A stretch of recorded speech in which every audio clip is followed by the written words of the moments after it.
Se un galego pide un vaso d'auga, en Portugal eles poderán entender que quere unha maceta chea d'auga. Se busca unha carpeta, ensinaranlle unha alfombra, que en portugués se chama carpete, porque a carpeta galega chámase pasta, en portugués. Unha prenda, en portugués significa un regalo, pero un regalo. xa significa un consolo, así que a frase portuguesa Esta prenda foi un regalo. significaría en galego este agasallo foi un consolo. E a palabra Oferta, sorprende moito os portugueses que visitan as tendas de Galicia, porque oferecer, en portugués é dar algo gratis, oferta, é un agasallo. Outros casos con diferenzas de significado son o de coche, carro.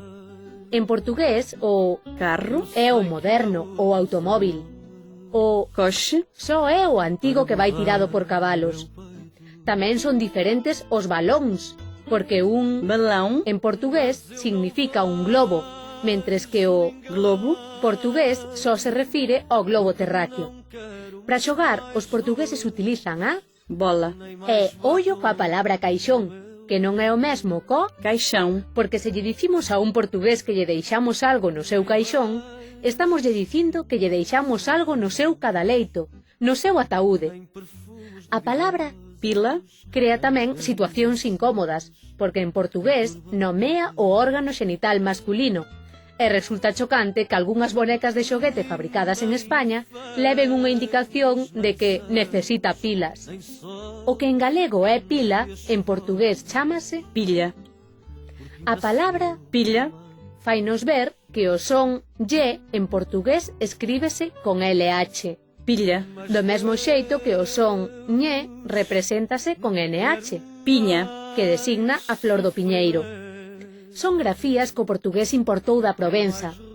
No Portugal que extrema con Galicia, o dígrafo che e o v pronúncianse como en galego, coche, paso, pero no resto do mundo lusófono pronúnciase como o xe, tanto coche, como a, caixa, e en cambio distínguese o vaso, do. globo.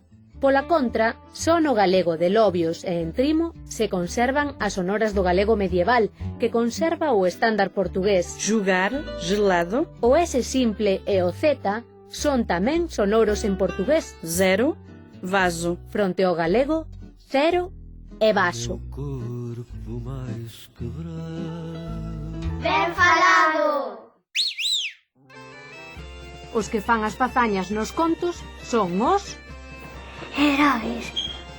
lugar onde os tristes paxariños viven encerrados. Gaiola. Pois como sabes? Estas cousiñas que lles contamos deron moitos sucedidos. Na miña casa convidamos unha vez a xantar un cocido a unha familia de Leiría. Eran as 2 da tarde, as 2:30, as 3, e non aparecían. Ás 3:30 sentámonos e xantamos noso cocido. Pero ás 7:30 aí entran pola porta. E menos mal que miña sogra era farturenta.